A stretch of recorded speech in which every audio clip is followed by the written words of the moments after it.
بسم اللہ الرحمن الرحیم۔ ایک نوجوان کی حکایت ہے کہ وہ طواف خانہ کعبہ کر رہا تھا اور طواف کعبہ کے دوران صرف درود پاک پڑھ رہا تھا۔ کسی نے اسے سوال کیا، پوچھا کہ تمہیں اور دعائے طواف نہیں آتی یا کوئی اور معاملہ ہے؟ تو وہ نوجوان کہنے لگا کہ دعائیں تو مجھے بہت آتی ہیں، مگر ماجرا کچھ یوں ہے کہ میں اور میرے والد صاحب دونوں حج کے لیے نکلے تھے، لیکن پھر ہوا یوں کہ میرے والد صاحب راستے میں بیمار ہو گئے اور بیماری اتنی طویل ہوئی کہ وہی بیماری ان کے موت کا سبب بنی اور یوں وہ فوت ہو گئے۔ ان کے فوت ہونے کے بعد رات کی تاریکی چھا گئی اور میرے والد مرحوم کا چہرہ سیاہ ہو گیا، آنکھیں الٹ گئیں اور پیٹ پھول گیا۔ میں بہت رویا اور کہا انا للہ و انا الیہ راجعون۔ یہ کہتے ہوئے میں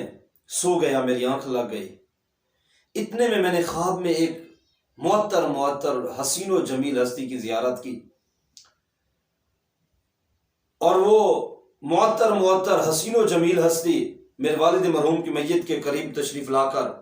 اس مبارک مقدس حسین و جمیل ہستی نے میرے والد مرحوم کے چہرے پر اپنا نورانی ہاتھ پھیرا۔ ان کے ہاتھ پھیرنے کی دیر تھی کہ ان کا سیاہ چہرہ دودھ سے زیادہ سفید اور روشن ہو گیا، ان کی آنکھیں بھی درست ہو گئیں،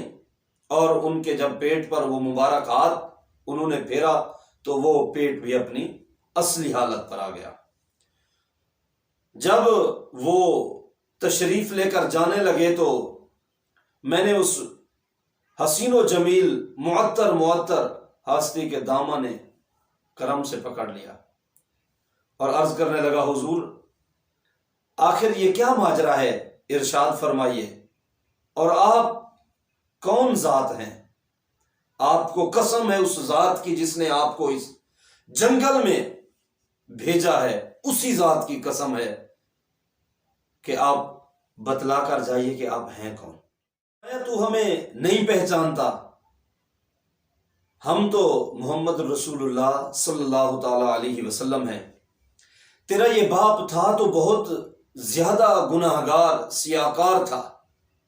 اس کے شب و روز گناہوں میں گزرتے تھے، یہ حج کے لیے نکلا تھا، اس کی موت واقع ہو گئی، یہ اس پر اللہ کا کرم ہے، لیکن میری تشریف آوری کا جو سبب بنا وہ یہ تھا کہ تمہارا باپ گناہگار ضرور تھا لیکن مجھ پر کثرت سے درود بھیجتا تھا، ہم پر کثرت سے درود پڑتا تھا، اور جب اس پر اب یہ مرنے کے بعد مصیبت نازل ہوئی تو اس نے ہمیں پکارا، اس نے فریاد کی، اور جب اس نے ہمیں پکارا، اس نے فریاد کی تو ہم اس کی فریاد رسی کے لیے تشریف لے آئے، اور ہم ہر اس شخص کی فریاد رسی کرتے ہیں جو اس دنیا میں ہم پر زیادہ سے زیادہ درود پاک پڑتا ہے۔ اعلیٰ حضرت فرماتے ہیں، فریاد امتی جو کرے حال زار میں، فریاد امتی جو کرے حال زار میں، ممکن نہیں کہ خیر بشر کو خبر نہ ہو۔ تو ہمیں بھی چاہیے کہ ہم بھی کثرت کے ساتھ آقا کریم صلی اللہ علیہ وسلم کی ذات پر درود و سلام پڑھیں۔ صلو علی الحبیب صلی اللہ تعالی علی محمد صلی اللہ تعالی علیہ وآلہ وسلم۔